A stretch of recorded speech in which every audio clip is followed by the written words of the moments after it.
Já estamos de volta com imagens dos ministros já dirigindo-se aos respectivos lugares, na expectativa para a abertura da sessão plenária da tarde desta quarta-feira, anúncios gerais e o chamamento, o pregão do primeiro processo a ser julgado na tarde de hoje, você acompanhando ao vivo direto do plenário. Sentar, por favor. Declaro aberta essa sessão ordinária do plenário do Supremo Tribunal Federal. Passo a palavra à senhora secretária para a leitura da ata da sessão anterior. Ata da 30ª sessão extraordinária, realizada em 24 de agosto de 2017. Presidência da senhora ministra Carmen Lúcia. Presentes à sessão os senhores ministros Celso de Mello, Marco Aurélio, Ricardo Lewandowski, Dias Toffoli, Luiz Fux, Rosa Weber, Roberto Barroso, Edson Fachin e Alexandre de Moraes. Ausente justificadamente o ministro Gilmar Mendes. Vice-procurador-geral da República, Dr. José Bonifácio Borges de Andrada.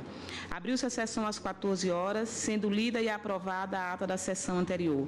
Na ocasião, o plenário concluiu o julgamento de mérito de duas ações diretas de inconstitucionalidade e iniciou o julgamento de outras duas.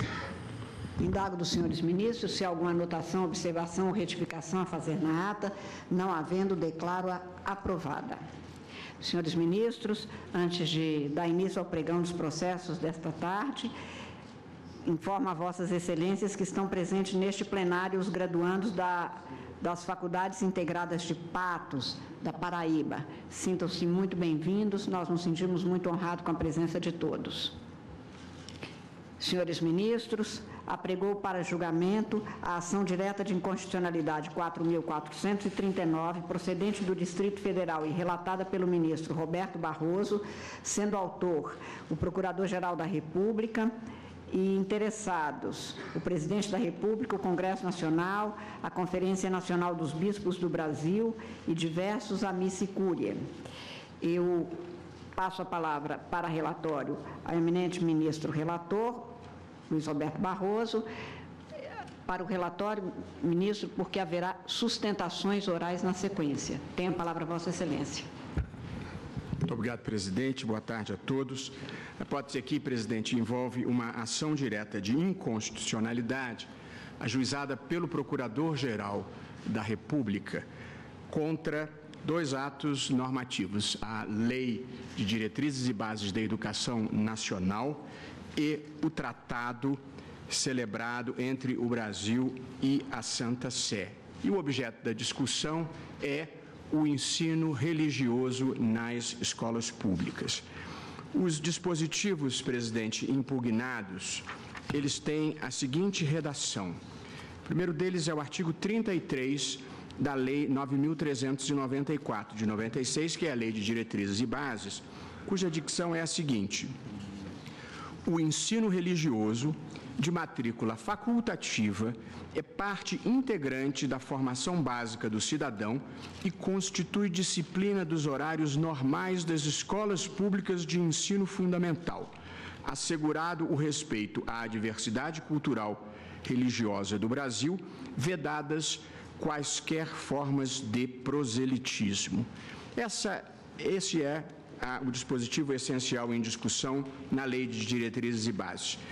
E, no acordo entre o Governo da República Federativa do Brasil e a Santa Sé, que igualmente está em questão, o artigo 11, parágrafo 1º, tem a seguinte textualidade: o ensino religioso católico e de outras confissões de matrícula facultativa constitui disciplina dos horários normais das escolas públicas de ensino fundamental, assegurado o respeito à diversidade cultural religiosa do Brasil, em conformidade com a Constituição e as outras leis vigentes, sem qualquer forma de discriminação.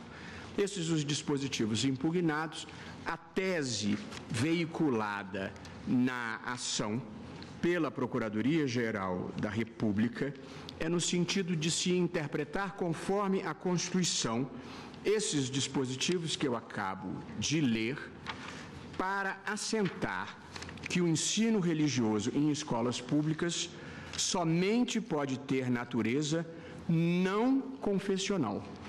com proibição da admissão de professores na qualidade de representantes das confissões religiosas.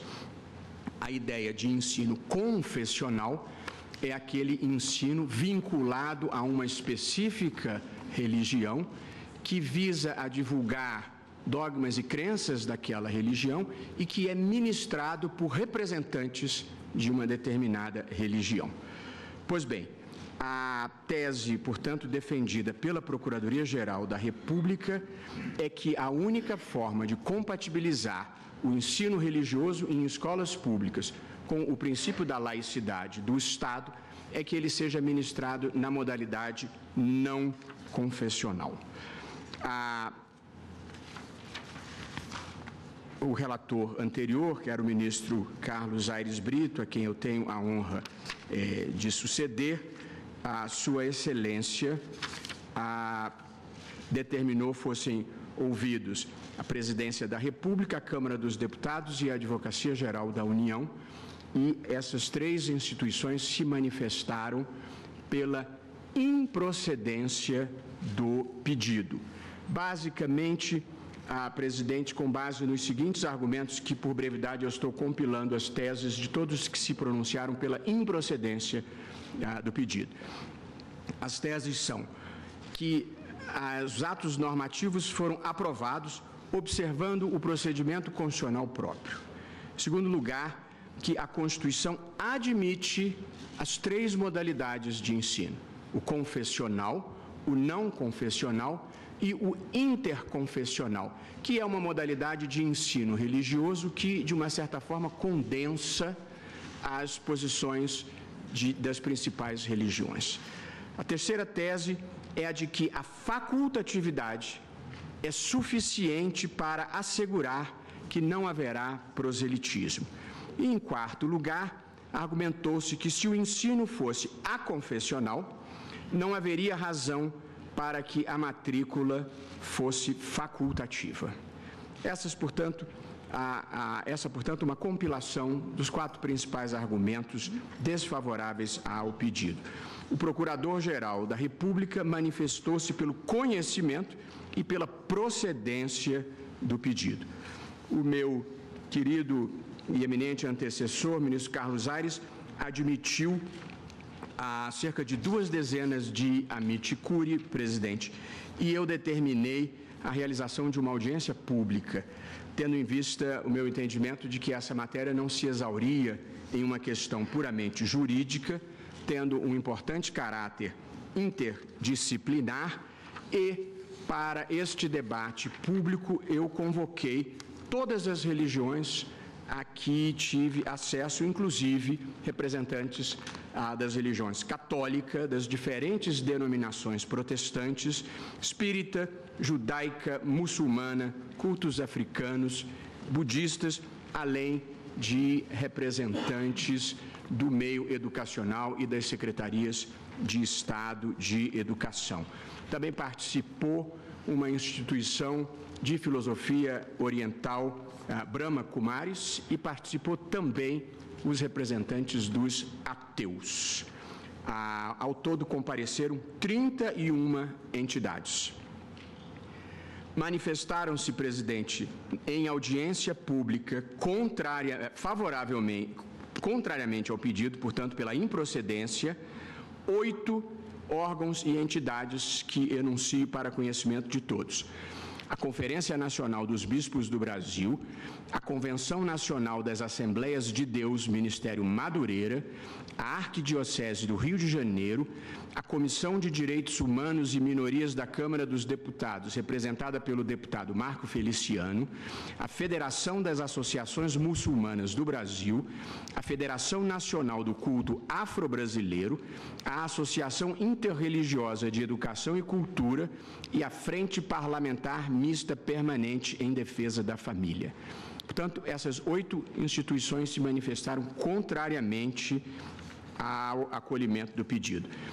Manifestaram-se favoravelmente ao acolhimento do pedido 21 órgãos e entidades, a saber: a Confederação Nacional dos Trabalhadores em Educação, o Conselho Nacional de Secretários de Educação, a Confederação Israelita do Brasil, a Convenção Batista Brasileira, a Federação Espírita Brasileira, a Convenção Geral das Assembleias de Deus no Brasil, a Liga Humanista Secular do Brasil, a Sociedade Budista do Brasil, o Centro de Raja Yoga Brahma Kumaris, a Igreja Universal do Reino de Deus, o Instituto de Bioética, Direitos Humanos e Gênero, o Centro de Estudos e Educação e Sociedade, SEDES, o Grupo de Atividade de Cultura e Extensão da Faculdade de Direito da USP, a Conectas Direitos Humanos, a Comissão Parlamentar de Combate às Discriminações e Preconceitos de Cor, Raça, Etnia, Religiões e Procedência Nacional. E prossigo na lista das entidades que se manifestaram pela procedência. Ação Educativa, Assessoria, Pesquisa e Informação, Fórum Nacional Permanente do Ensino Religioso, o Conselho Nacional de Educação do MEC, o Comitê Nacional de Respeito à Diversidade Religiosa da Secretaria de Direitos Humanos da Presidência da República, a Associação dos Programas de Pós-Graduação e Pesquisa em Teologia e Ciências da Religião, o Instituto dos Advogados Brasileiros, a Associação Nacional de Advogados e Juristas Brasil e Israel e a Clínica de Direitos Fundamentais da Faculdade de Direito da Universidade do Estado do Rio de Janeiro. Portanto, presidente, e eu fiz distribuir a todos os ministros um relatório com o extrato do que foi apresentado em audiência. Penso que essas informações são suficientes, presidente, para ouvirmos os ilustres advogados que estarão na tribuna. Agradeço a Vossa Excelência pelo relatório. Passo a palavra, portanto, ao Procurador-Geral da República, autor desta ação, doutor Rodrigo Janot, que, portanto, se manifestará pela Procuradoria-Geral da República como autor, nesta condição. Excelentíssima senhora presidente, excelentíssimo relator, eminentes ministros, a intervenção será rápida, tendo em vista as manifestações escritas já lançadas nos autos. A Constituição da República consagra um só tempo o princípio da laicidade do Estado, artigo 19, inciso 1º, e a previsão de que o ensino religioso de matrícula facultativa constituirá a disciplina dos horários normais das escolas públicas de ensino fundamental. Artigo 210, parágrafo 1º, também da Constituição. Se de um lado,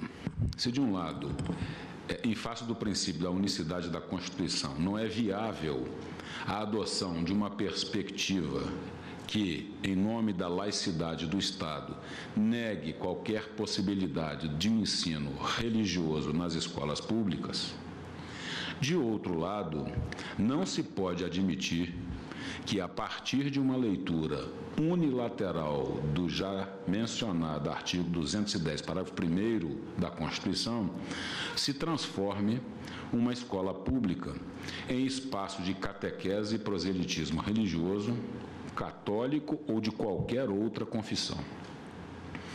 A escola pública não é lugar para o ensino confessional e também para o interconfessional ou ecumênico, pois este, ainda que não voltado à promoção de uma confissão específica, tem por propósito inculcar nos alunos princípios e valores religiosos partilhados pela maioria, com prejuízo de visões ateístas, agnósticas ou de religiões com menor poder na esfera sociopolítica.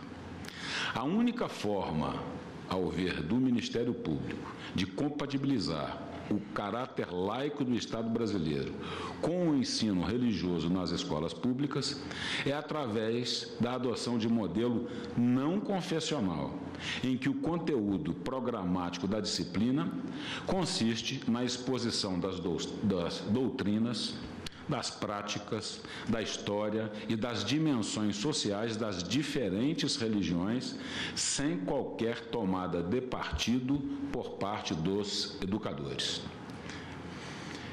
Tal forma de compatibilização tem o condão de formar cidadãos e pessoas autônomas, capazes de realizarem suas próprias escolhas e tomarem decisões por si próprias, em todos os campos da vida, inclusive o religioso. Com a incorporação em nossa ordem jurídica do acordo aqui mencionado, o feito com o Estado do Vaticano, o cenário normativo que o ensino religioso na escola pública ganhou um novo componente. Peço a licença para ler o artigo 11. A República Federativa do Brasil, em observância ao direito de liberdade religiosa, da diversidade cultural e da pluralidade confessional do país, respeita a importância do ensino religioso em vista da formação integral da pessoa. Parágrafo 1º. O ensino religioso, católico e de outras confissões religiosas, e esse é o ponto em destaque, de matrícula facultativa, constitui disciplina dos horários normais das escolas públicas de ensino fundamental, assegurado o respeito à diversidade cultural religiosa do Brasil em conformidade com a Constituição e as leis, sem qualquer forma de discriminação. Volto a destacar o ponto aqui ressaltado, católico e de outras confissões religiosas. Ao entender do Ministério Público, tal expressão afronta o princípio da laicidade estatal. A laicidade se impõe ao Estado que o Estado se mantenha neutro em relação às diferentes concepções religiosas presentes na sociedade, sendo-lhe vedado tomar partido em questões de fé como favorecimento ou embaraço de qualquer crença ou grupo de crenças. O princípio da laicidade do Estado está diretamente relacionado à liberdade de religião. Quanto ao seu aspecto da facultatividade do ensino religioso, entende o Ministério Público não ser suficiente a existência de tal aspecto para afastar a inconstitucionalidade da norma. A recusa de uma criança ou de um adolescente a frequentar aulas de religião pode conduzir a uma indesejada situação de exposição dessa criança ou desse adolescente, como também impõe um ônus desproporcional sobre o menor, desestimulando essa solução ou penalizando os que dela se socorrerem. Em outras palavras, a coerção indireta implicada no endosso de posições religiosas pelo Estado é muito mais forte e perigosa quando endereçada a crianças e adolescentes do que quando dirigida a adultos, sobretudo dentro de um ambiente de autoridade como é o da escola pública. Reiterando todas as outras manifestações escritas já lançadas nos autos, o Ministério Público espera a procedência do pedido nos termos em que formulado. Agradeço a Vossa Excelência. Convido a advogada-geral da União, doutora Grace Maria Fernandes, que falará pelo Presidente da República e pelo Congresso Nacional. Vossa Excelência tem até 15 minutos para se pronunciar. Tem a palavra. Excelentíssima senhora ministra-presidente, senhora ministra, senhores ministros, senhor procurador-geral da República. 2 dispositivos são objeto aqui de impugnação nas ações diretas, como expressamente registrado pelo relator. Primeiro, o artigo 33 da Lei de Diretrizes e Bases da Educação. O segundo, o artigo 11 do acordo celebrado entre a República Federativa do Brasil e a Santa Sé. Em comum entre esses dispositivos, basicamente 3 aspectos que retratam expressamente o que está disposto no artigo 210, parágrafo 1º da Constituição Federal. Primeiro aspecto, reproduz o registro de que o ensino religioso nas escolas públicas deve ser, sim, oferecido no ensino fundamental.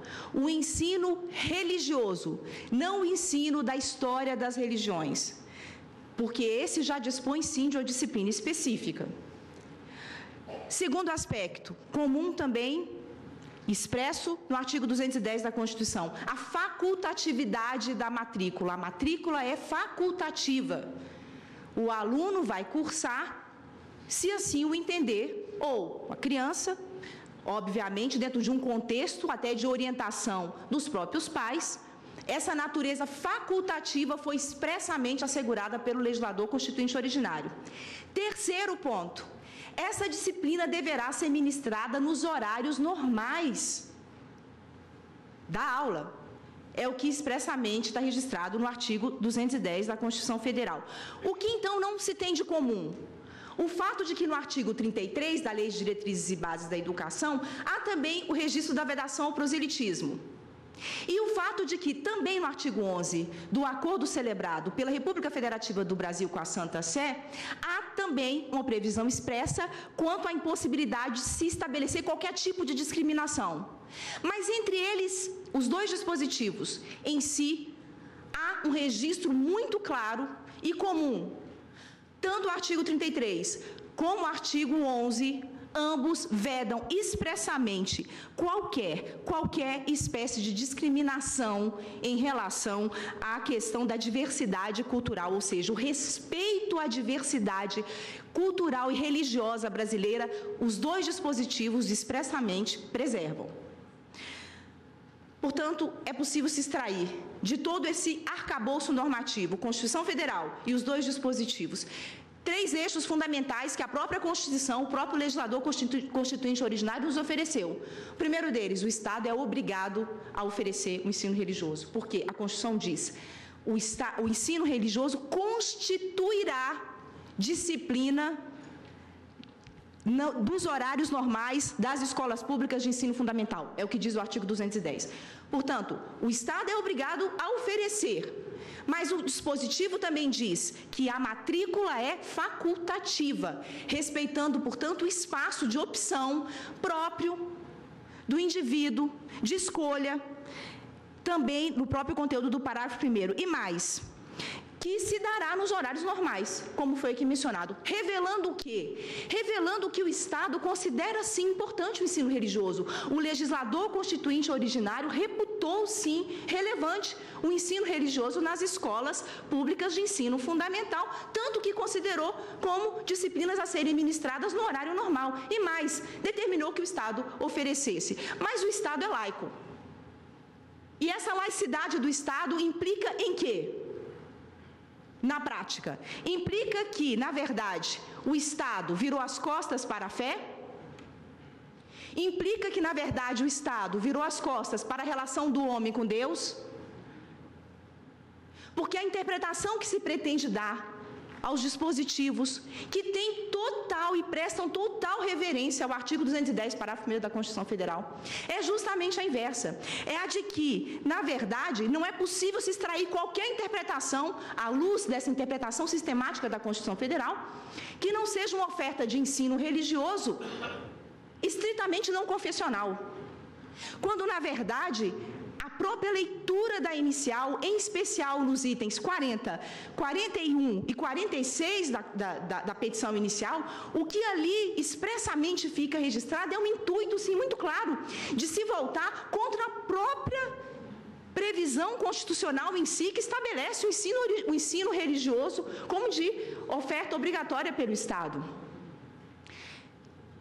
Isso fica muito claro, inclusive, à luz dos desdobramentos que vêm na tese, que é no sentido de que o ensino religioso prejudica a formação da criança, de que a criança não fica devidamente protegida com a facultatividade da matrícula, deixando muito claro ali que, na verdade, o que se volta, o intuito é contra, sim, o próprio dispositivo previsto no artigo 210, parágrafo 1º da Constituição Federal. E aí vem a decorrência.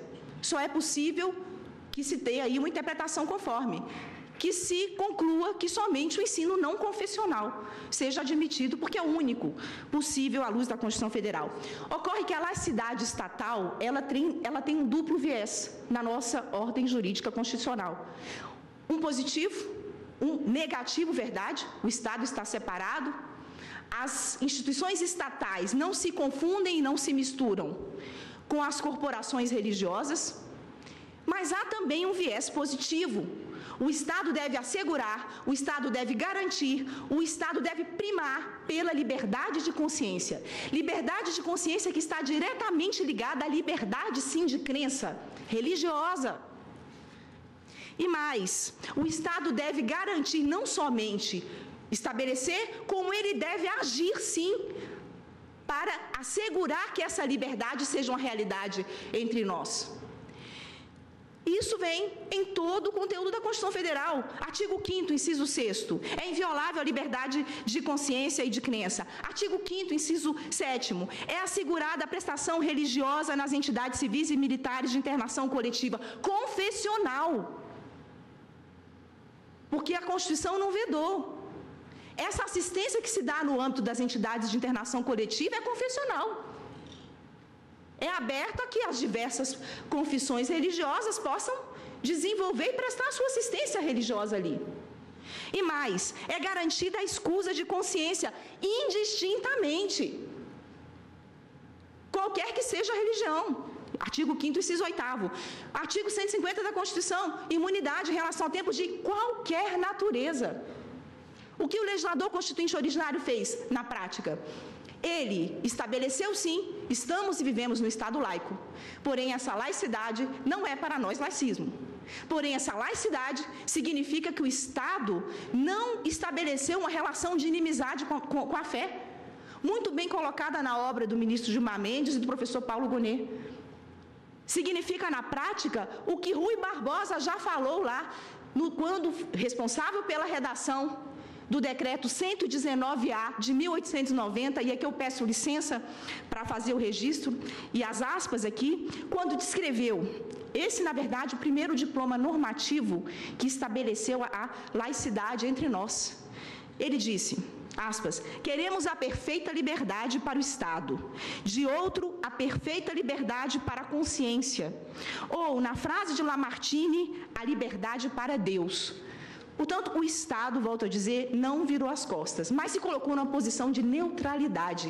O Estado e suas instituições ficam à parte, porém, é responsável, sim, por assegurar a liberdade religiosa, responsável, sim, por assegurar qualquer credo no âmbito do Estado brasileiro. É responsável, sim, por criar condições efetivas para que as práticas religiosas se desenvolvam entre nós. Portanto, senhores ministros, a própria Constituição Federal, quando enuncia o Estado laico no artigo 19, inciso 2º, ela diz claramente que é possível e é admitido, é lícito, é constitucional, que se estabeleça uma relação de colaboração do Estado com a religião, quando se tem em mente o interesse público. Interesse público que há, sim, quando se trata do ensino nas escolas. Porque é muito simples e fácil destacar, mas os pais podem optar por uma escolha alinhada à formação que é dada em casa, através da rede particular de ensino.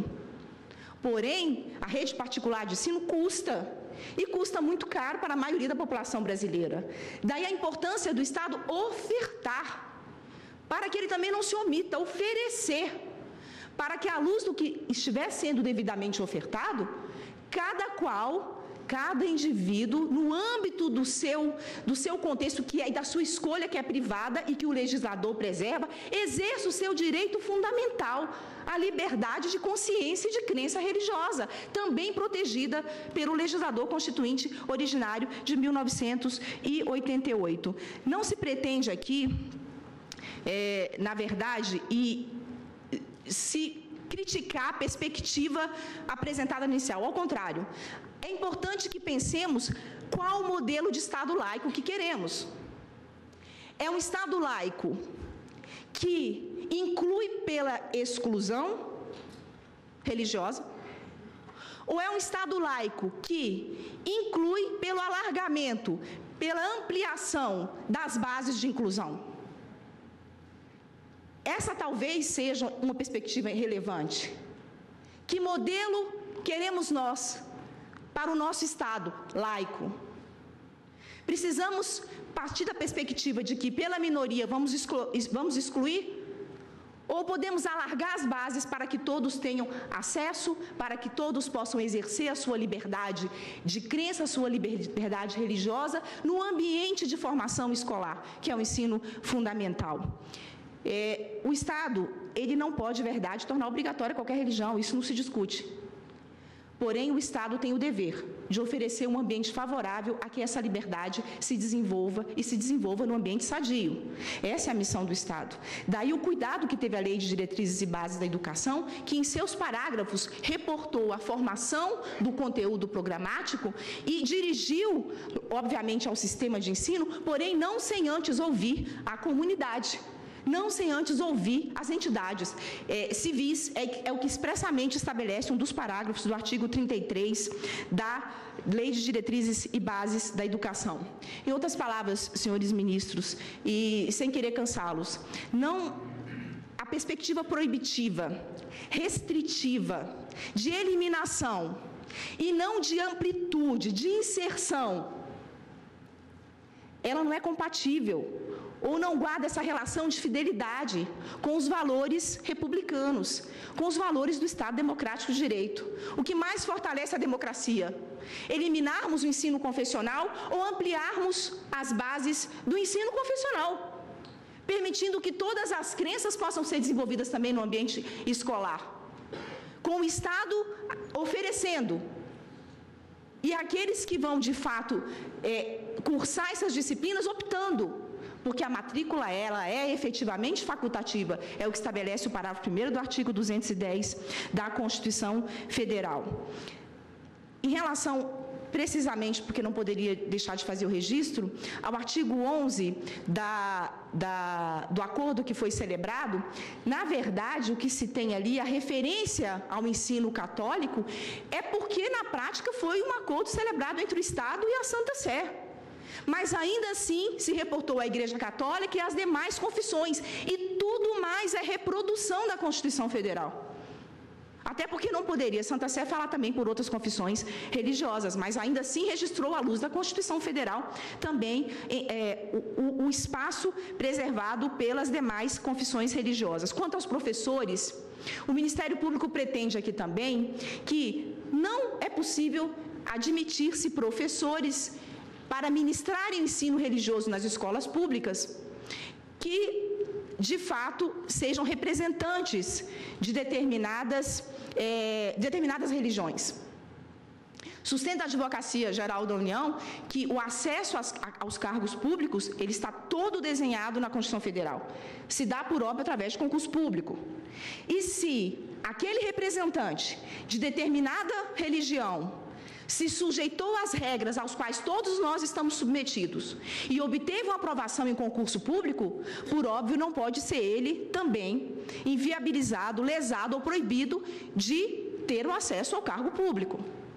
Nessa perspectiva, portanto, observando o conteúdo da Constituição acerca das regras inerentes ao concurso público, a Advocacia Geral da União entende que não se trata aqui, ou não se trata de hipótese relacionada à interpretação conforme, porque uma vez aprovado em concurso público, representante ou não de qualquer entidade religiosa, o fato certo é que se sujeitou às regras estabelecidas pela Constituição e poderá exercer o cargo. Concluindo, senhores ministros, e já finalizando, o nosso Estado é um Estado laico e não laicista. O ensino religioso ele é ofertado pelo Estado, mas não é imposto. O ensino religioso é ofertado para o Estado, mas não se impõe qualquer tipo de credo. E mais, o que se busca aqui, na verdade, é simplesmente assegurar um Estado... Já finalizando. Um Estado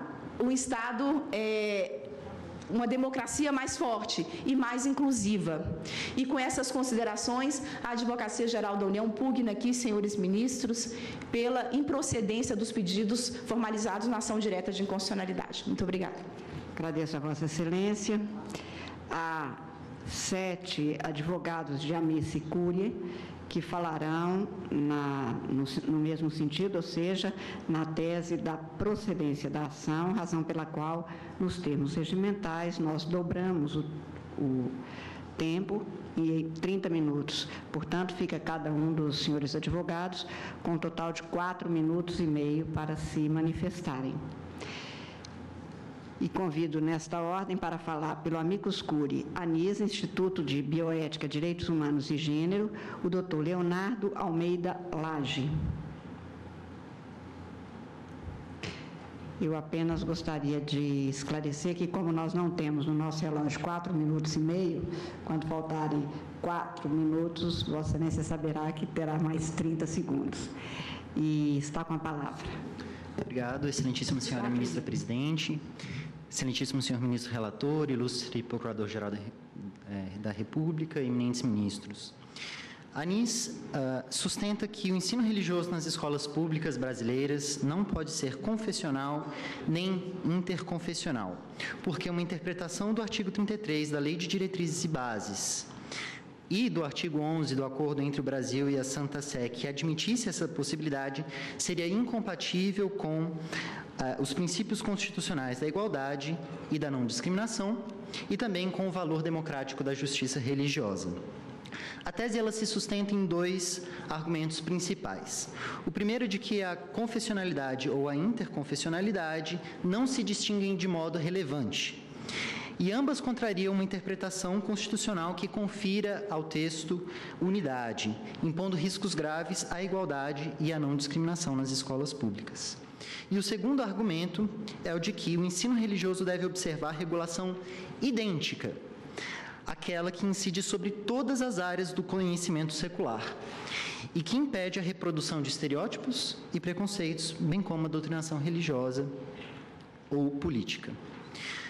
O primeiro argumento da ANIS é de que os conteúdos confessionais ou interconfessionais não têm uma diferença relevante. A confessionalidade é a verdade da fé. Portanto, há tantas confissões quanto forem as comunidades religiosas existentes no Brasil, e de acordo com o censo de 2010, são ao total 148 confissões. 148 confissões que, para atender ao princípio da igualdade, teriam de ser igualmente representadas no ensino religioso. Afirmar um conteúdo confessional, um dogma, é um ato de fé, resistente à organização e à validação do pensamento científico. O ensino religioso não permite a classificação de teses como corretas ou incorretas, verdadeiras ou falsas, justas ou injustas.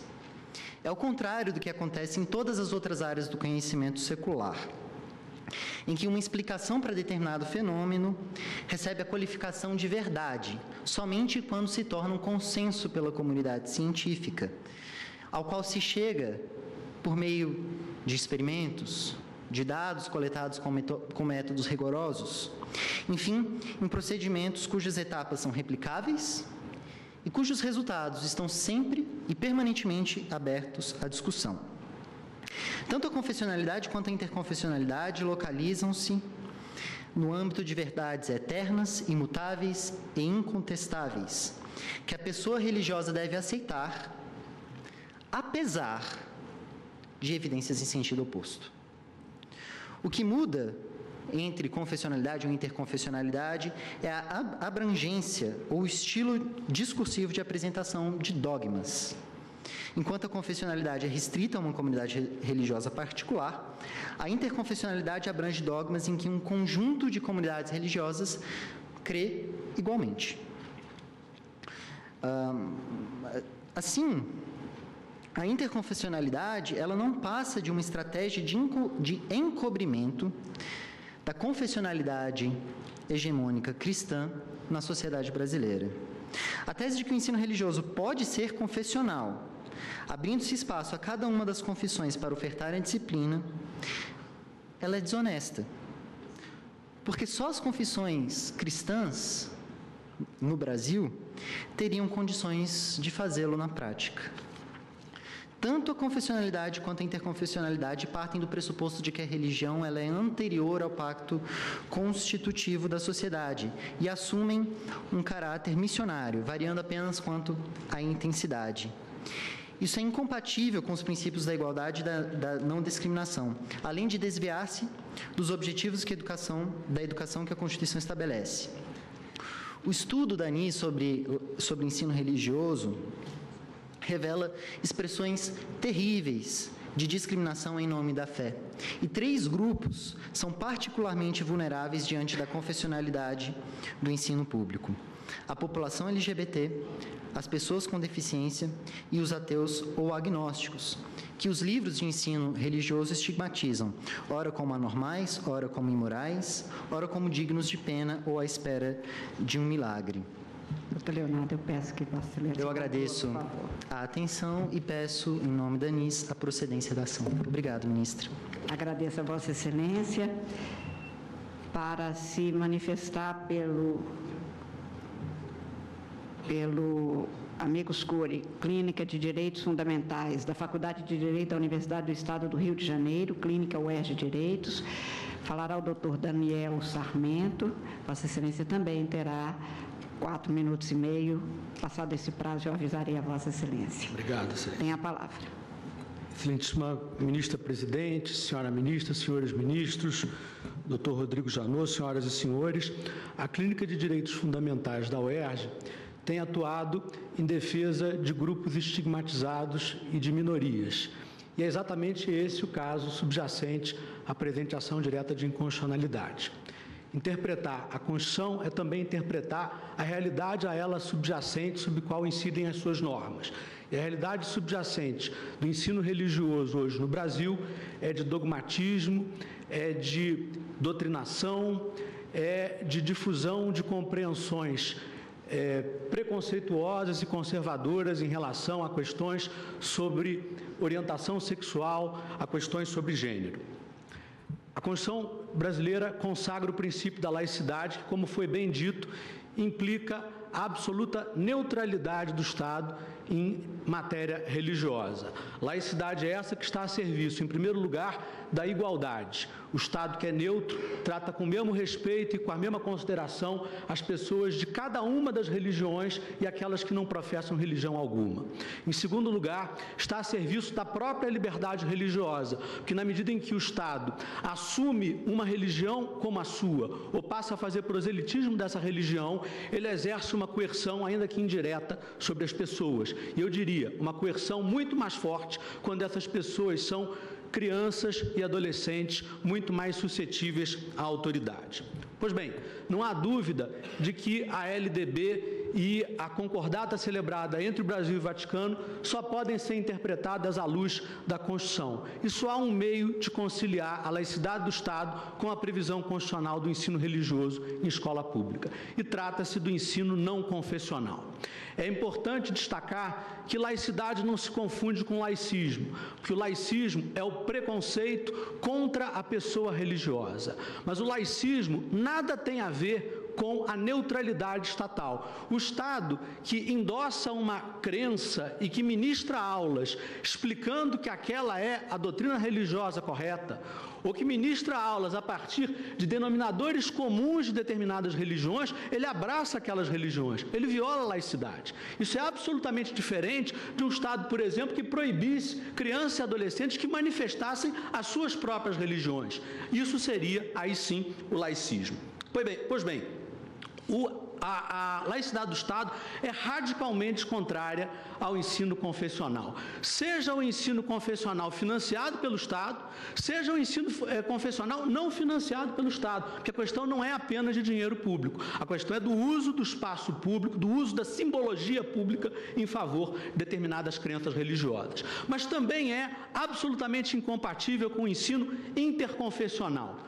O ensino interconfessional, ele representa o quê? A tentativa de definir-se denominadores comuns entre diversas religiões com presença no espaço público. Mas, na realidade, as religiões que têm a capacidade de participar desse debate são sempre as religiões majoritárias, no Brasil, as religiões cristãs. Então, o ensino interconfessional, basicamente, é o ensino do cristianismo que discrimina, por exemplo, os adeptos das religiões afro-brasileiras, discrimina as pessoas que não têm religião nenhuma, ateus e agnósticos. A facultatividade não é uma solução. E por que não é solução? Em primeiro lugar, que o fato do ensino ser facultativo não significa que não tenha um Estado ali ministrando aquele ensino. Então, é um Estado que não está sendo laico. Em segundo lugar, porque a gente tem que levar em consideração qual é o sujeito educando. E o sujeito educando são crianças, são adolescentes, e não há um estudo de psicologia infantil que não indique a extrema suscetibilidade de crianças e adolescentes a pressões de autoridade e a vontade de serem aceitos pelos próprios pares. É um ônus terrível para crianças e adolescentes, sobretudo numa sociedade discriminatória como a nossa, dizer, não, eu não vou assistir aula de religião. E aí levantam-se sob os olhares, muitas vezes perplexos, dos coleguinhas. Então essa não é uma resposta que seja suficiente. E a ideia do ensino não confessional está em plena convergência com a ideia de educação consagrada no artigo 205 da Constituição, do ensino voltado para o pleno desenvolvimento da pessoa, na medida em que pleno desenvolvimento pressupõe o acesso a diferentes concepções sem catequese de nenhuma delas e diferentes concepções sem... Doutor Daniel, peço que a excelência conclua. Portanto, a clínica postula seja integralmente acolhida a ação direta de inconstitucionalidade. Muito obrigado. Agradeço a vossa excelência. Pelo Amicus Curiae, Associação Brasileira de Ateus e Agnóstico, ATEA, falar a doutora Maria Cláudia Buchianeri. Vossa Excelência também tem até 4 minutos e meio para se pronunciar e tem a palavra. Obrigada. Excelentíssima senhora ministra presidente, senhor ministro relator, senhora ministra Rosa Weber, senhores ministros, nobre representante da Procuradoria-Geral Eleitoral.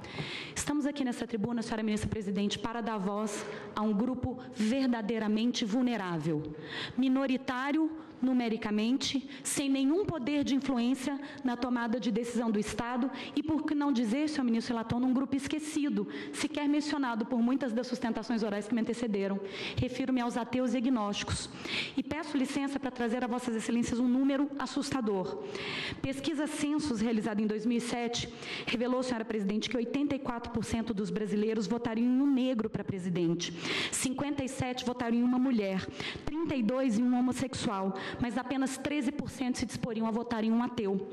E mais além, pesquisa realizada pela Fundação Perseu Abramo em 2008 revelam que assustadores 42% dos brasileiros reconheceram sentir, aspas, aversão aos descrentes. E dentre esses 42%, 17% declararam sentir ódio de ateus e 25% declararam antipatia. Este é um número que precisa mudar, senhora ministra presidente. É por isso que estamos aqui, para conferir ao modelo legal uma interpretação que seja compatível com a igual dignidade e com o igual respeito que devem merecer todos os cidadãos dessa República, e mais, com uma interpretação superadora desta triste realidade de ódio presenciada na sociedade brasileira. E neste contexto, senhora ministra presidente, dada a exiguidade do tempo, a Associação Brasileira de Ateus e Agnósticos é manifestamente contrário ao ensino religioso em escolas públicas e não poderia ser diferente, mas pede licença à douta Procuradoria-Geral para ir além, senhora ministra presidente. O artigo 33 contém partes que são flagrantemente inconstitucionais e que positivam esse sentimento de ódio que vive na nossa sociedade. Leia o caput do artigo 33. O ensino religioso de matrícula facultativa, e aí vem o aposto abominável, com todo respeito, é parte integrante da formação básica do cidadão. Data máxima vênia. Eu tenho uma lei dizendo que uma pessoa que não tem formação religiosa é um cidadão de segunda categoria. E depois nós não entendemos por que 42% dos brasileiros sentem aversão a ateus. Eu tenho o Estado, o poder público, com a sua força normativa e com a sua força simbólica, estabelecendo que quem não tem formação religiosa não tem a sua cidadania plena. Isto é absolutamente inaceitável. Data máxima vênia, não podemos conviver com cidadãos de primeira e de segunda categoria, até porque o artigo 210, quando ele diz da formação básica do cidadão, diz que é dever do Estado, e no seu parágrafo 1º ele diz que o ensino religioso é facultativo. Ora, se ele é facultativo, ele evidentemente não é integrante daquele núcleo básico de formação, e é muito perigoso dizer que aquele que não tem uma crença religiosa também não tem moralidade, e pior do que isso, não exerce a sua cidadania. Então, é importante, sim, que esta Corte dê um passo simbólico em proteção deste grupo evidentemente vulnerável e minoritário e suprima este aposto absolutamente desnecessário e discriminatório constante do caput do artigo 33. E vamos além. Para além de defendermos que o ensino religioso necessariamente não pode ser confessional, e há nos autos um estudo precioso da professora, Ana Maria Cavalieri, o mal-estar do ensino religioso nas escolas públicas, em que ela analisa os efeitos danosos do ensino religioso nas escolas públicas do Rio, em que, ao contrário do que sustentado pela douta representante da AGU, ensinar religião para crianças na escola pública não é o espaço ideal de formação religiosa. Há relatos de inúmeros professores dizendo como esse tema gerou o ódio, trouxe o ódio, o preconceito e a discriminação para dentro da sala de aula, muitas vezes para crianças de 5 anos de idade. Então, com todo respeito, para além de defender que o ensino não pode ser confessional, a ATEA prega a inconstitucionalidade do aposto no caput do artigo 33 e, mais ainda, a máxima efetividade, a nota da facultatividade. O ensino religioso, mesmo que não confessional, deve necessariamente ser ministrado ou no início ou no término das aulas, para que aqueles que não desejam participar sofram o mínimo fardo, o mínimo encargo, se assim desejarem, por não participar daquela disciplina, por uma interpretação que proteja esse grupo vulnerável. Senhora Presidente, muito obrigada. Agradeço a Vossa Excelência. Convido a falar pelos Amici Curiae, Ação Educativa, Assessoria, Pesquisa e Informação, Comitê Latino-Americano e do Caribe para a Defesa dos Direitos da Mulher, CLADEM, ECOS, Comunicação da Sexualidade, em Sexualidade, Relatoria Nacional para o Direito Humano, a Educação da Plataforma Brasileira de Direitos Humanos, Econômicos, Sociais, Culturais e Ambientais, Plataforma DESCA Brasil, a doutora Nathalie Fragoso e Silva Ferro. Vossa Excelência tem até 4 minutos e meio para se pronunciar. Está com a palavra. Excelentíssima Presidente, Ministra Carmen Lúcia, excelentíssimo relator, excelentíssima Ministra, excelentíssimos ministros, excelentíssimo, ilustríssimo representante, Procurador-Geral da República. Eu venho aqui reiterar os argumentos e considerações trazidos pelas organizações mencionadas. São todas organizações com envolvimento profundo com a temática hoje tratada, o que as habilita a identificação das graves violações de direitos humanos associadas à oferta do ensino religioso nas escolas públicas brasileiras. São essas violações. O ensino religioso, hoje em dia, de fato, não é confessional e não é facultativo. É confessional porque é oferecido segundo diretrizes formuladas no seio de grupos religiosos. Não é facultativo porque não há condições para o exercício da facultatividade. A oferta é frequentemente transversal nos primeiros anos do ensino fundamental, compõe a carga horária mínima, há uma série de constrangimentos associados à não frequência. Enfim, passamos então ao argumento da absoluta importância da iniciativa da Procuradoria-Geral da República e a absoluta importância de que esse tribunal se manifeste no sentido, primeiro, de interpretar o artigo 210 da Constituição Federal em seu parágrafo 1º, no sentido de harmonizá-lo com o artigo 19 da Constituição e trazê-lo para a contemporaneidade. Isto é, não é razoável entender que a Constituição Federal determina o oferecimento de uma disciplina, no sentido estrito da palavra. Não é razoável supor que o faz quando não há dispositivo semelhante para matérias incontestáveis, como língua portuguesa e matemática. Não é razoável porque o país tem diretrizes pedagógicas que organizam o ensino de maneira interdisciplinar, não disciplinar, transdisciplinar.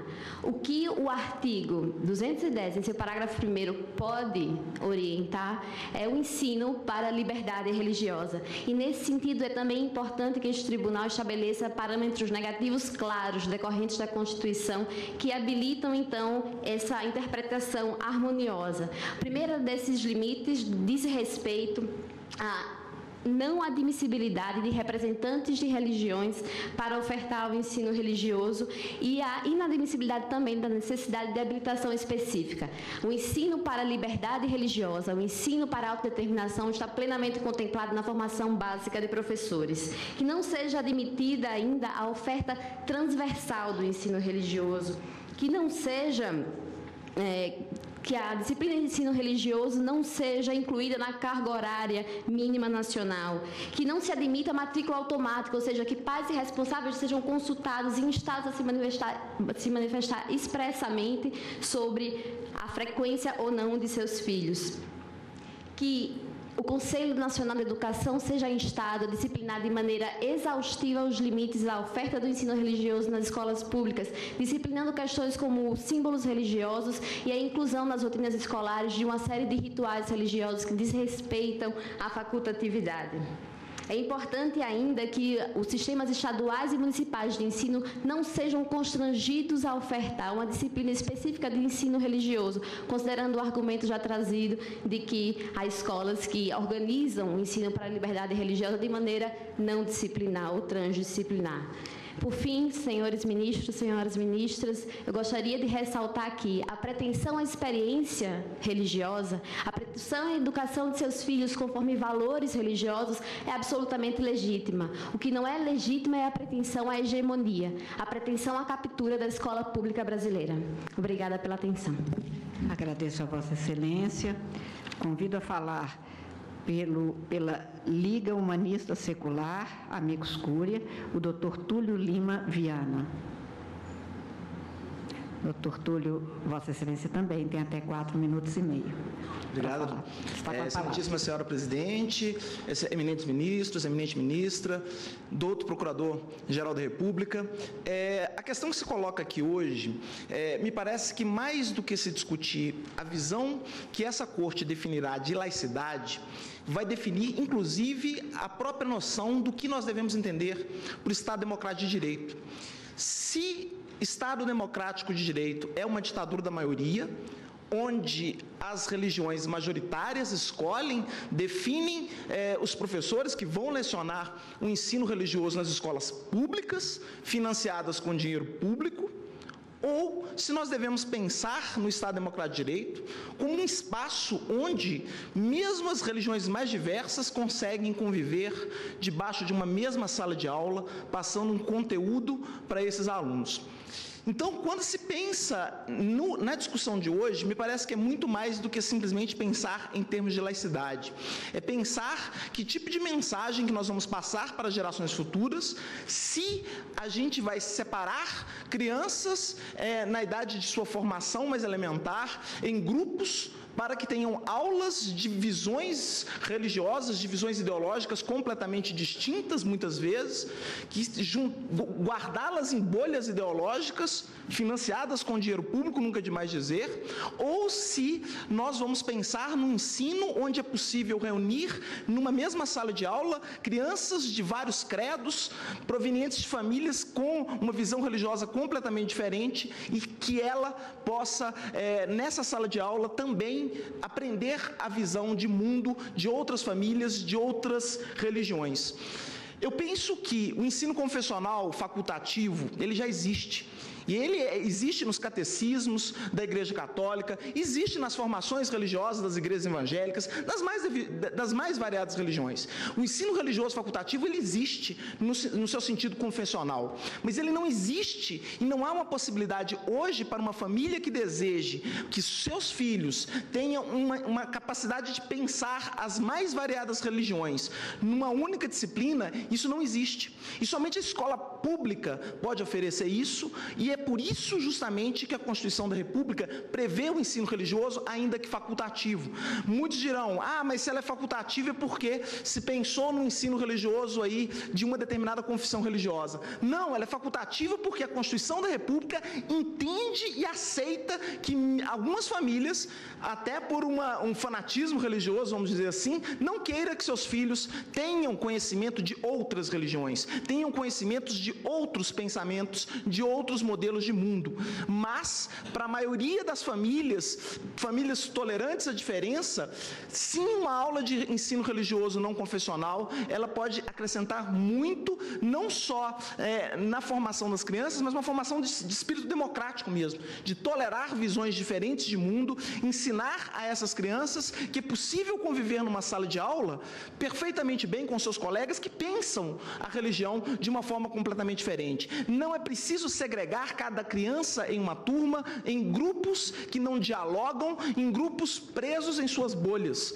Então, o ensino religioso, ele tem essa função que é justamente preparar as crianças para a diversidade, e me parece que se nós interpretarmos a Constituição como, ao meu ver, a única forma possível num Estado laico, como uma Constituição democrática e plural, a única forma de se pensar o ensino religioso é dentro da pluralidade. Não um ensino religioso de separados mas iguais, mas um ensino religioso de pessoas que convivem com a diferença, num pluralismo religioso. Eu não vejo como o Estado possa financiar um ensino religioso público, com dinheiro público, contratando professores por meio de cargo público para fazer catecismo, para fazer proselitismo religioso.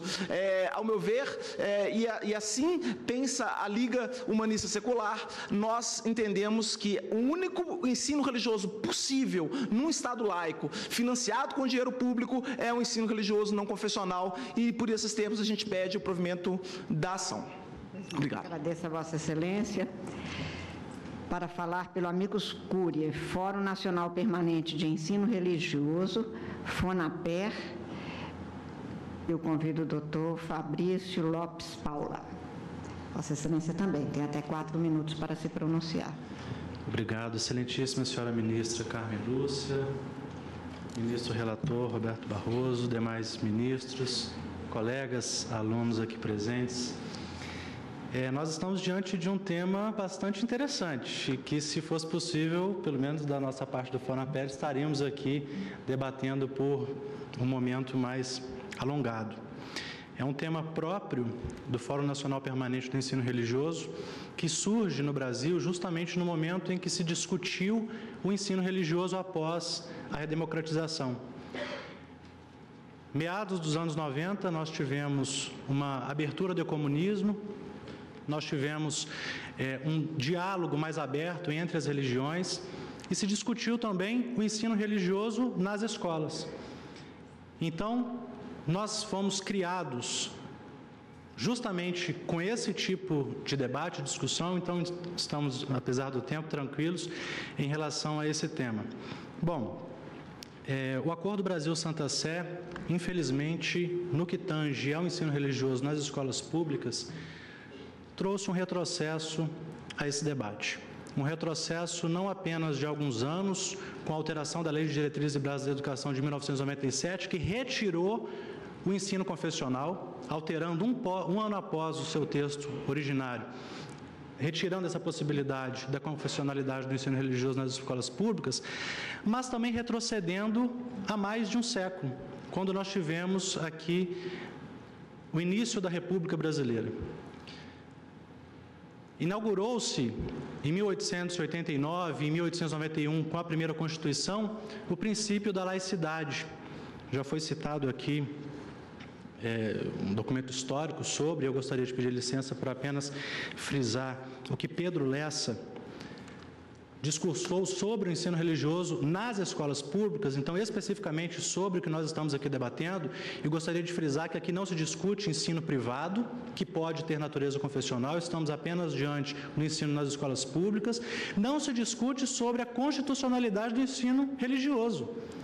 Isso está assentado na Constituição e não é objeto aqui da nossa discussão. Então, nós estamos apenas discutindo quem tem legitimidade para lecionar o ensino público, o ensino religioso nas instituições públicas. Pedro Lessa, em 1914, ele deixou uma reflexão que serve para nós hoje. Aspas, Estado leigo não quer dizer Estado ateu. O Estado leigo deve, ao contrário do Estado ateu, reconhecer a existência de todos os credos, deixando-lhes aberto o campo da escola, em vez de fechá-lo hostilmente, como acontece com a neutralidade. Leigo não quer dizer contrário a todo e qualquer sentimento religioso.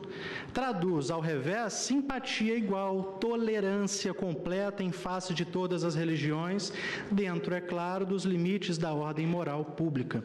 Estado leigo é o que não tem religião oficial e não impõe, portanto, determinado ensino religioso em suas escolas. Gostaria de acalentá-los e informá-los que existe sim ensino religioso laico em algumas escolas. Infelizmente, a realidade do Brasil não é a mesma. em todas as instituições de ensino público. O Fórum Nacional Permanente, ele trabalha justamente com a formação também de professores. Nós temos professores graduados em ciências da religião. E, logicamente, nós não poderíamos aqui concordar que esse ensino, que é público, que esse ensino que deve traduzir o sentimento de Estado conciliador e não um Estado que fomenta a discriminação, que fomenta a exclusão, nós não poderíamos concordar com a confessionalidade do ensino nas instituições públicas, nas escolas públicas.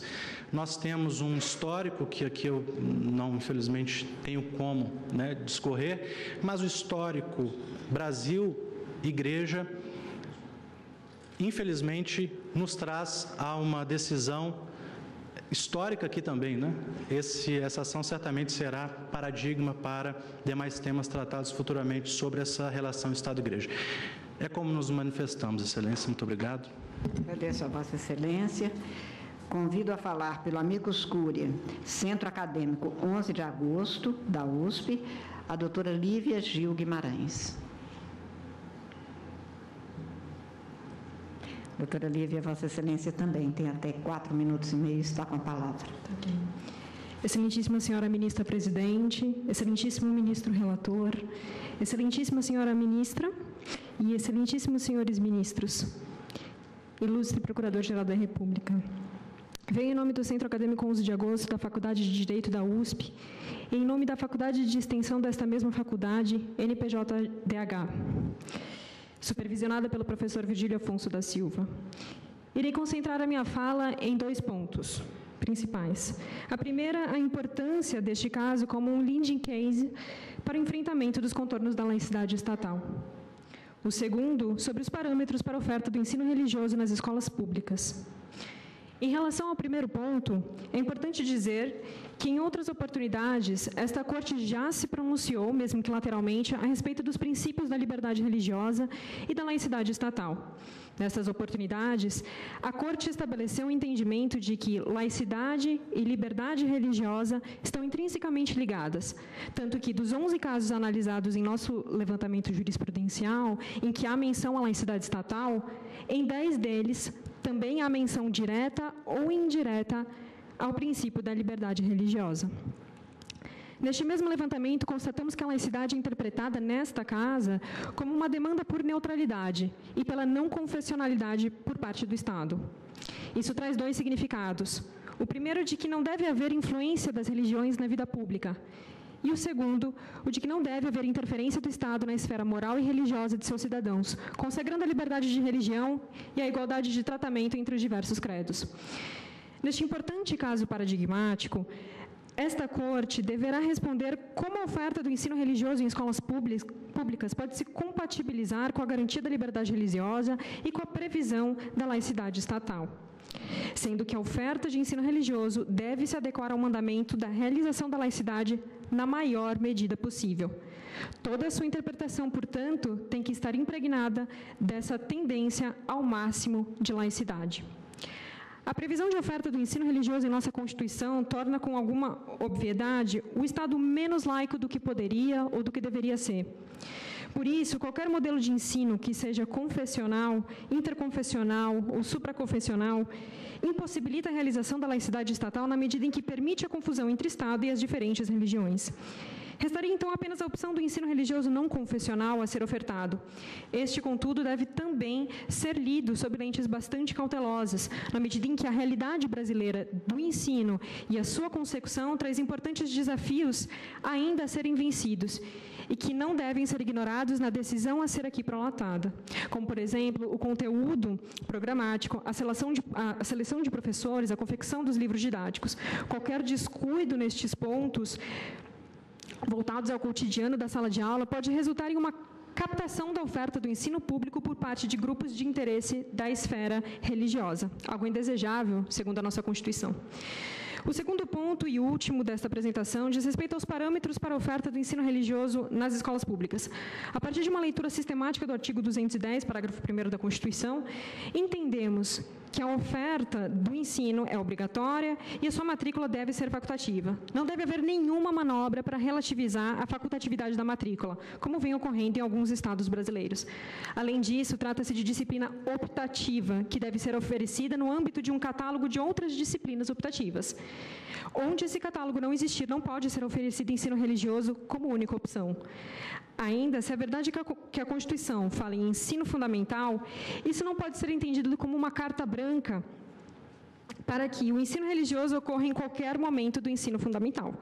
Ele deve ocorrer em um momento específico, o qual, por razões práticas e, sobretudo, pedagógicas, só pode ser após os 12 anos de idade, de preferência no último ano do ensino fundamental, onde o adolescente já poderá ter o mínimo de discernimento para escolher assistir ou não àquele gênero de aula. Em suma, é importante destacar que o Estado tem um papel fundamental em todo esse processo. Igrejas não podem decidir conteúdos programáticos, não podem ter acesso ao ambiente escolar, não podem ter seus representantes dando aula para crianças e adolescentes. Crianças e adolescentes... Peço, Vossa Excelência, por favor, conclua. Em conclusão, crianças e adolescentes não podem ter a sua formação enquanto cidadãs prejudicada. O ensino oferecido em escolas públicas deve necessariamente fomentar a igualdade de raça, de gênero e o respeito a todas as orientações sexuais. Muito obrigada, agradeço a Vossas Senhorias. Agradeço a Vossa Excelência. Pelo Amicus Curiae, Conferência Nacional dos Bispos do Brasil, convido o doutor Fernando Neves da Silva, e, neste caso, Vossa Excelência terá 7 minutos e meio para se pronunciar, como os 3 subsequentes, por ser a tese adversa. Tem a palavra Vossa Excelência. Excelentíssima senhora ministra-presidente, senhor ministro relator, senhora ministra, senhores ministros, ilustres colegas na causa, entre os quais eu incluo o Procurador-Geral da República, a doutora Grace, representando o Presidente da República e o Senado Federal. Ouvindo as sustentações, algumas delas agora, me veio à mente uma passagem de Humberto Eco, numa obra interessante em que creem os que não creem. Humberto Eco não precisa comentários, ele não é um católico, não é um protestante, ele é um ateu. E ele disse: os leigos não têm o direito de criticar o modo de um crente, salvo quando ele se oponha aos direitos de quem professa uma fé diversa. E é isso que me pareceu que estamos aqui frente algumas considerações que eu vi. Quer dizer, querem-se impedir que quem tem fé possa se aprofundar na sua fé. O Estado é laico, todos falaram isso, não há dúvida. O Estado laico não tem nenhuma religião, mas ele garante todas. Como garante também não ter a religião? Esta é uma consequência do Estado laico. O eminente relator, recentemente, numa entrevista, colocou com a competência que lhe é peculiar o que se pretende no pedido da União, no pedido do Ministério Público. O que defende o Ministério Público deve ser um projeto laico em que você apenas discute filosofia. Senhores ministros, com todo respeito, isso é matéria de cunho obrigatório. Isso é matéria que está nos artigos 205 e 206 da Constituição, porque é matéria da grade obrigatória. É o ensino sobre a religião, não é ensino religioso. Ensino religioso é outra coisa. E vejam a importância que o Constituinte deu ao ensino religioso, porque ele não disse que é obrigatório o oferecimento de matemática, de aritmética, de português, de ética. No meu tempo chamava moral e cívica, ainda bem que mudou. A ética é mais importante. O Constituinte não privilegiou nenhuma dessas, ele fez questão de dizer qual o ensino religioso. E ensino religioso, falando com o máximo respeito, não é ensino sobre religiões, não é história, não é filosofia. Por isso mesmo ele é facultativo. Por isso mesmo, é a obrigação do Estado de abrir um espaço na grade curricular para aqueles que quiserem seguir naquela fé possam aprofundar seus conhecimentos. E resta a questão, este ensino religioso pode ser dado, pode ser ministrado de forma não convencional? Por quem não acredita naquela fé? Por quem não acredita naqueles dogmas, naqueles ensinamentos, naquelas informações, naqueles preceitos, naqueles conceitos? Evidentemente não. A doutora Grace lembrou bem, fez um paralelo com o ensino, com a assistência religiosa. Ora, assistência religiosa é dada por um psicólogo ateu? É isto que se quer garantir àquele que está preso ou àquele que está doente, que a Constituição garante? Não, ele quer que alguém que professe a mesma fé vá lá lhe confortar, vá lá lhe trazer uma palavra de carinho, de amizade, de solidariedade. E quem deseja se aprofundar nessa fé? O aluno, dentro da sua estrutura familiar, ele não pode ter esse direito, o direito que a Constituição garante? Então, com todo respeito, isso só pode ser de forma confessional. O tempo não permite desenvolver aqui como eu gostaria e como todos os colegas aqui já ressaltaram a importância desse tema. Mas algumas questões devem ser colocadas. O ensino religioso não é catequese, não é proselitismo, é aprofundamento daquele que já escolheu aquela fé, por si ou por sua família. E os alunos são livres para frequentar. Não está em discussão aqui, nesses artigos indicados, a questão de quem vai remunerar os professores, ou em que horário da grade isso vai ser colocado. Isso é matéria que ficou para execução. Mas ainda que fosse essa questão, eu só queria trazer uma lembrança. Porque diz, não se pode pagar o professor que vai defender aquela fé. Primeiro, isso não está dito. E segundo, a própria Constituição, no seu artigo 213, permite a transferência de recursos públicos para escolas particulares confessionais. E aí vejo o paradoxo que a ilustre procuradora, então em exercício, quando propôs esta ação, e eu tenho certeza que não é essa a ideia de Sua Excelência, vai chegar. O aluno da escola particular vai poder, na escola confessional particular, vai poder contar com recursos públicos na sua formação. E o aluno da escola pública, de ensino fundamental, este não. Este está alijado. Não terá aí um tratamento diferenciado em detrimento da classe menos favorecida? Presume-se, em princípio, que aqueles que vão às escolas públicas é porque não têm recursos para pagar os ensinos da escola os cursos da escola particular. E veja também uma outra coisa. Propõe a petição inicial que o conteúdo do ensino religioso seja definido pelo Estado. Isso não é interferência do Estado na religião? Isso não ofende a liberdade religiosa? A liberdade de professar esta ou aquela fé? Como o Estado poderá, com todo respeito, senhores ministros, disciplinar? Olha, você vai comentar o dogma tal ou o preceito tal da forma que o Estado regula, ao invés de ser daquele que o professor confessional, aquele que comunga a mesma fé, que professa a mesma crença, deseja apresentar.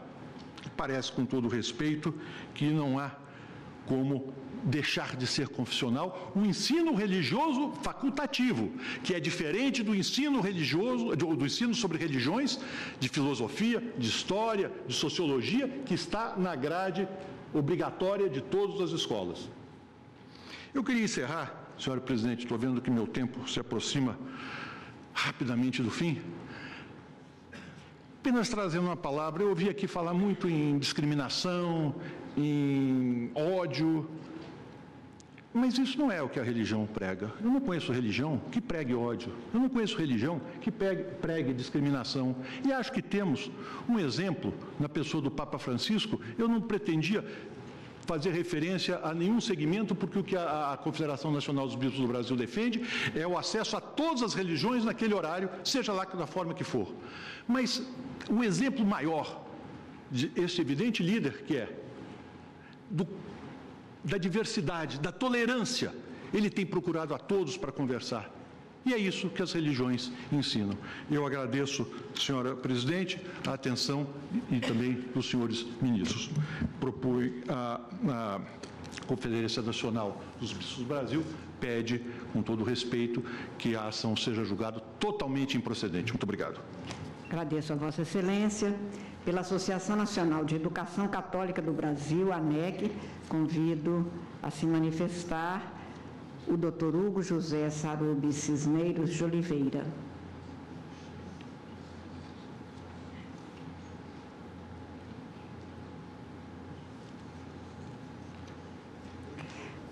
Doutor Hugo, Vossa Excelência também terá até 7 minutos e meio para se pronunciar e está com a palavra.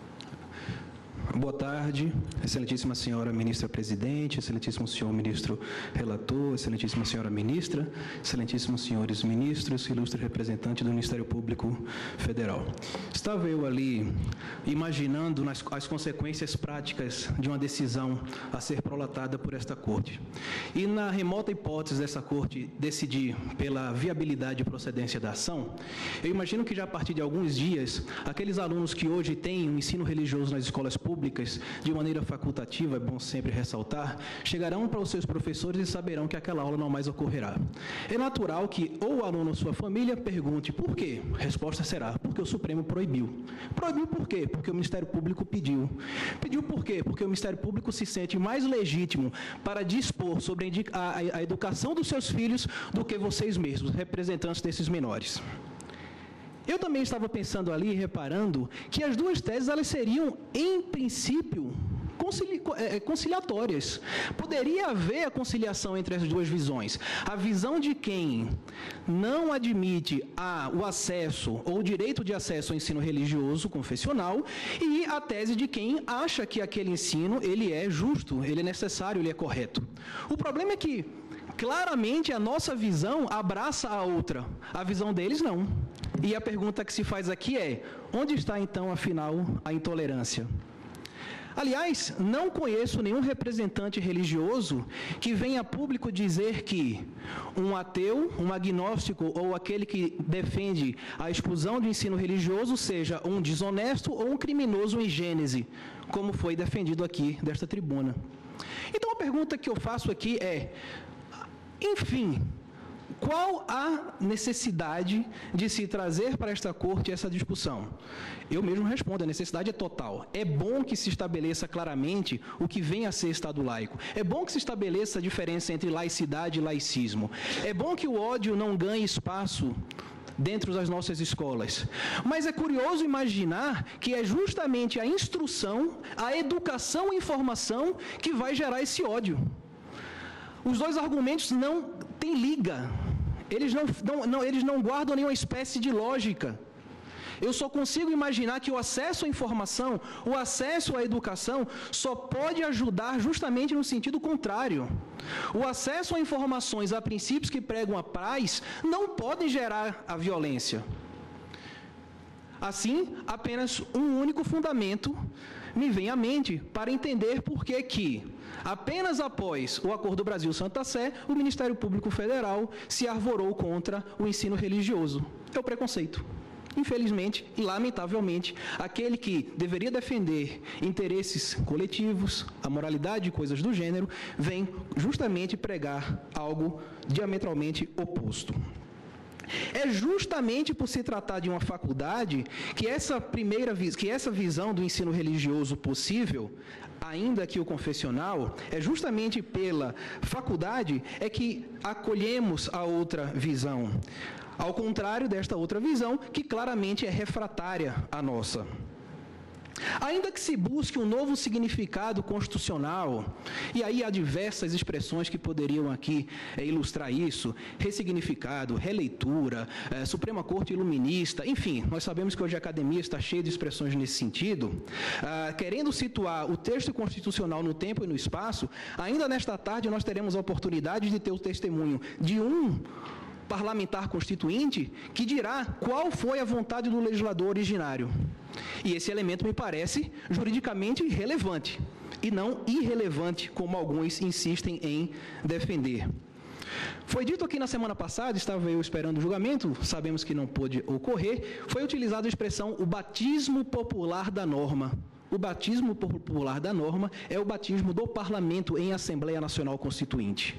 E é esse que nós precisamos buscar, independentemente das nossas convicções pessoais, independentemente das nossas vontades e desejos particulares e íntimos.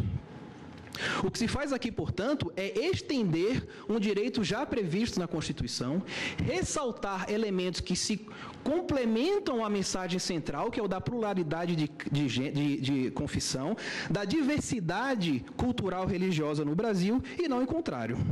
Essa ação, portanto, patrocina um futuro cego e inconsequente, porque se ela for bem sucedida, eu garanto a vossas excelências, as senhoras e os senhores, que mais sofrerão serão as confissões minoritárias. É público e notório que sim, as confissões cristãs, a católica em especial, já dispõe de outros equipamentos, de outros espaços onde pode exercer seu protagonismo. As confissões minoritárias nem isso têm. E retirá-las, a única chance de se fazerem presente para a sociedade, que é o espaço público, isso me parece realmente um ato de irresponsabilidade. Aqui há um indisfarçável ataque à liberdade religiosa. O condão aqui termina sendo de atingir aqueles que mais precisam. Aqueles que mais precisam. O texto, portanto, radicaliza essa proteção, potencializa o que a Constituição quer dizer. Ele em nada mitiga o direito de quem crê e muito menos mitiga o direito de quem não crê. Protege ambos. A norma não prejudica ninguém, não retira direitos. A norma protege a liberdade e em nenhum momento induz a proibição. A proibição é violência. A proibição é violência. A liberdade, não. Aliás, o acordo é nesse sentido é que o acordo ressalta aqueles outros elementos aqui já citados. Enxergar qualquer outra coisa, sem dúvida nenhuma, é exercício meramente retórico. O ensino religioso não pode ser necessariamente uma formação de criminosos, como foi dito aqui. Não faz parte da lógica natural do acesso ao ensino religioso se tornar preconceituoso. Isso não está provado em lugar nenhum. É uma questão, inclusive, óbvia. O Estado, então, inauguraria uma postura de raiva, uma postura refratária. Ele tornaria a repulsa oficial. Para encerrar, eu gostaria de lembrar que há uma frase que ornamenta a entrada da biblioteca, da maior biblioteca de direito do Ocidente, que é da biblioteca da Universidade de Harvard, que fala: non sub homine, sed sub Deo et lege. Essa frase reputa-se a uma mensagem enviada pelas cortes britânicas ao rei James I, que naquela época extrapolava os seus poderes. E o recado da corte era: não siga adiante, não ultrapasse as suas competências. Data vênia, o Ministério Público não é rei. Pugnamos, pois, pela improcedência da presente ação. Muito obrigado. Agradeço a Vossa Excelência. Convido o doutor Paulo Henrique Cremonese a se pronunciar pelos Amici Curiae, União dos Juristas Católicos de São Paulo, o JUCASP, União dos Juristas Católicos do Rio de Janeiro, o JUCARGE e União dos Juristas Católicos do Rio Grande do Sul. Vossa Excelência também tem até 7 minutos e meio para se pronunciar e está com a palavra. Excelentíssima Senhora Presidente do Supremo Tribunal Federal, na pessoa de quem, ora, são cumprimentados todos os excelentíssimos senhores ministros, o ilustríssimo senhor Procurador-Geral de Justiça, a ilustríssima Advogada-Geral da União. Excelências, antes do início do exercício da capacidade postulatória, eu sou obrigado a falar da minha alegria de estar aqui presente. Eu sou um advogado focado com o direito empresarial, o direito do seguro, o direito marítimo, então faço sustentações orais, mas no Superior Tribunal de Justiça. É uma oportunidade que foi me dada, e aí vem a segunda parte, a missão em glória, substituir ninguém mais, ninguém menos do que o grande jurista Ives Gandra da Silva Martins. Mas se ele me confiou essa missão, espero em Deus fazê-la muito bem. Excelências, muito se falou aqui, na semana passada, sobre uma coisa extremamente importante, os limites da jurisdição constitucional. E o caso concreto trata exatamente disso. Por quê, Excelências? O artigo 33, que não veda a eventual natureza confessional do ensino público, porque é facultativo, deixa claro que os sistemas de ensino são quem deverão tratar das questões envolvendo o conteúdo programático e a contratação dos professores. por sistemas de ensino, devemos entender, ou se deve entender, os administradores públicos. É o Estado administrador, na pessoa do governador do Estado, na pessoa do prefeito, quem tem que dizer como o ensino religioso, seja ele confessional ou não, seja ele interconfessional ou não, deve ser efetivamente ministrado. Não, com todo e máximo respeito, o Poder Judiciário, ainda que por meio da sua Corte Maior. Não é função jurisdicional tratar das particularidades, porque a Constituição é clara, excelências. Ela não veda no artigo 210 o ensino religioso. Aliás, sobre o artigo 210, a excelente Constituição Federal anotada do ilustre ministro Barroso faz apenas uma remissão doutrinária ao artigo do professor Ives Gandra da Silva Martins, que, por sua vez, defende a compatibilidade, a constitucionalidade do ensino confessional com a ordem jurídica brasileira. Por quê? O artigo 19, inciso 1, que trata do Estado laico, também não diz que o ensino se insere naquela ideia de patrocínio.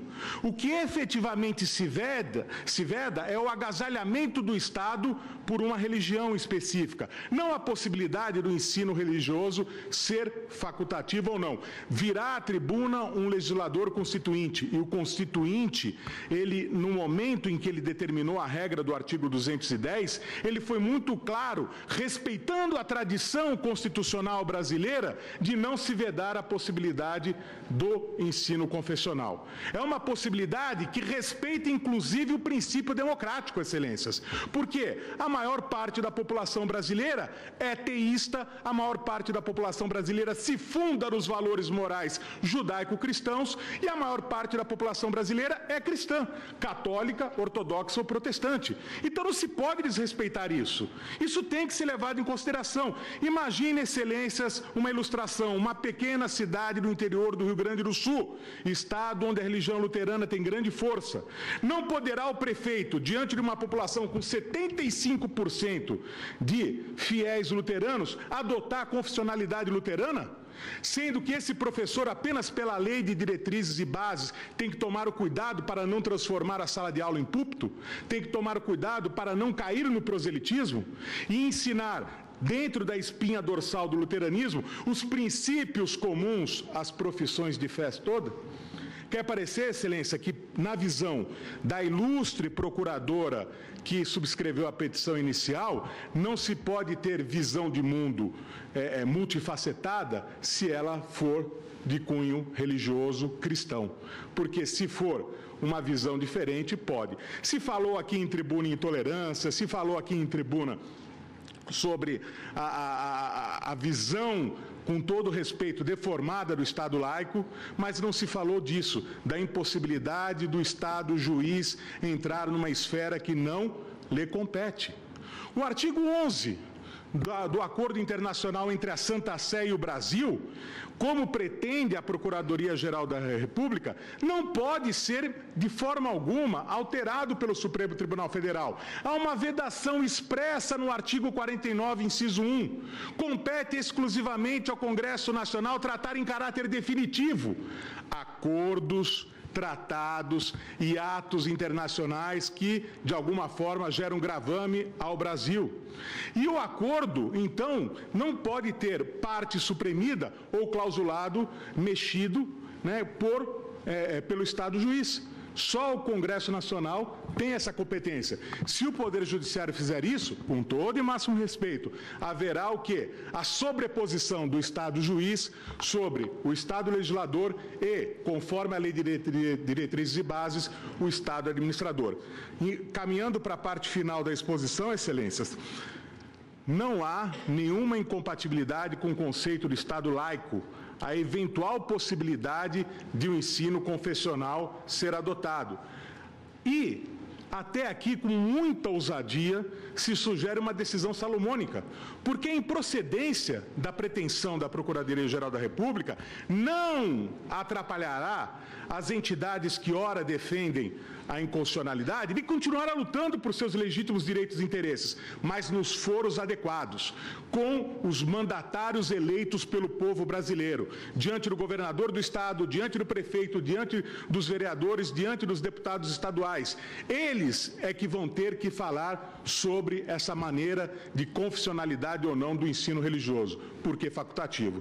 Termina por aqui, excelências, agradecendo a gentil atenção de todos e esperando que, de alguma forma, ainda que modestamente, a sustentação oral contribua até para desmistificar, terminando realmente, agora falando em nome próprio, eu fui aluno do professor Alexandre de Moraes e a Constituição, eu me lembro muito bem, o preâmbulo não é norma jurídica em sentido estrito, mas é relevante.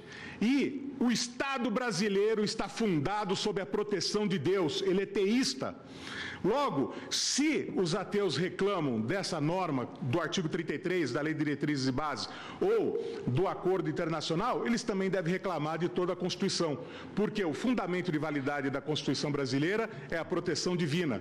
Então, nenhuma norma para eles é válida e eficaz. O que se mostra o conteúdo ideológico da pretensão aqui exposta com todo respeito à Procuradoria. Muito obrigado, Excelência. Agradeço a Vossa Excelência.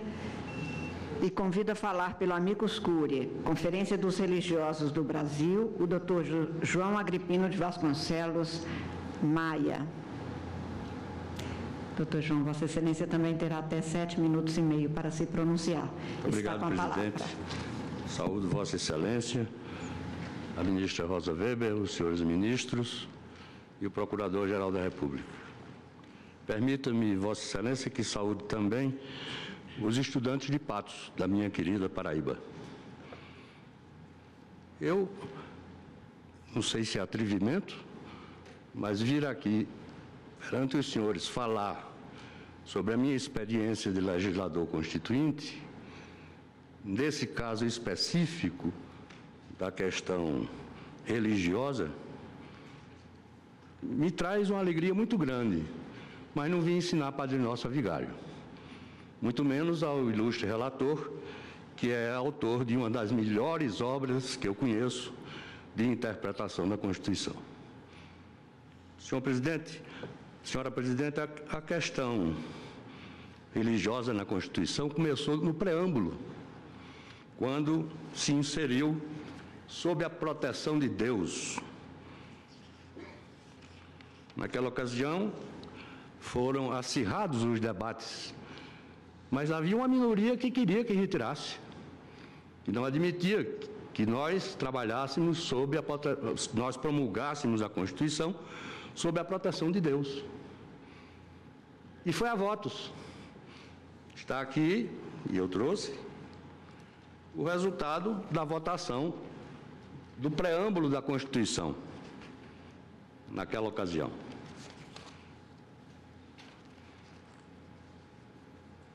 Foram 487 votos a 13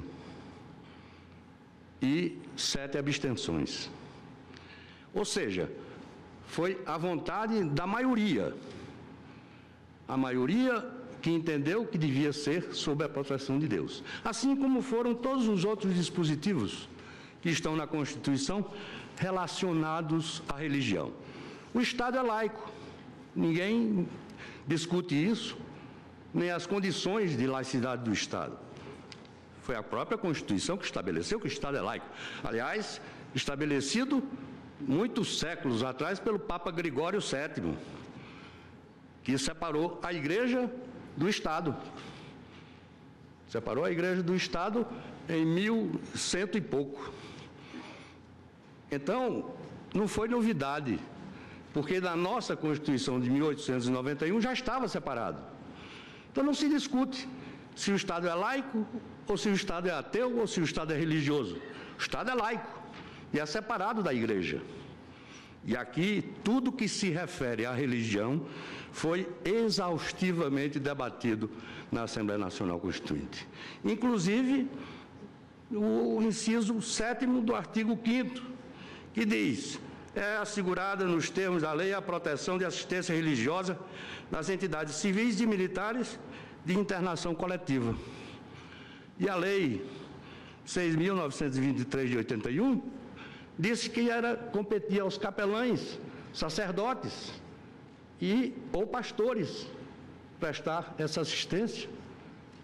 E cadê a inconstitucionalidade dessa lei? Está vigente. Não me consta que tenha sido arguída. Então, vem o artigo 210. O artigo 210, quando foi discutido, não foi diferente, porque ali diz: é assegurada nos termos da lei a prestação de assistência religiosa aos militares. E, em seguida, a lei disse que era por capelães e por sacerdotes ou pastores. Quando estabeleceu o legislador originário que, no artigo 210, que o ensino religioso de matrícula facultativa e não obrigatória constituirá a disciplina dos horários normais das escolas públicas de ensino fundamental. Ele entendeu do mesmo modo que entendeu para os militares, que era o ensino religioso. E o religioso, senhor ministro relator, dirijo-me a Vossa Excelência, que tem sido aqui intérprete dos anseios da sociedade e tem tomado decisões consentâneas com esses anseios. Pois a sociedade brasileira, ela é majoritariamente cristã, e no Estado democrático de direito se assegura às minorias o direito de falar, de ter voz e de lutar pelo que considera justo e digno. Mas, com certeza, o Estado democrático de direito pressupõe a obediência da minoria às decisões da maioria. E a maioria da sociedade brasileira é católica, não é apenas religiosa.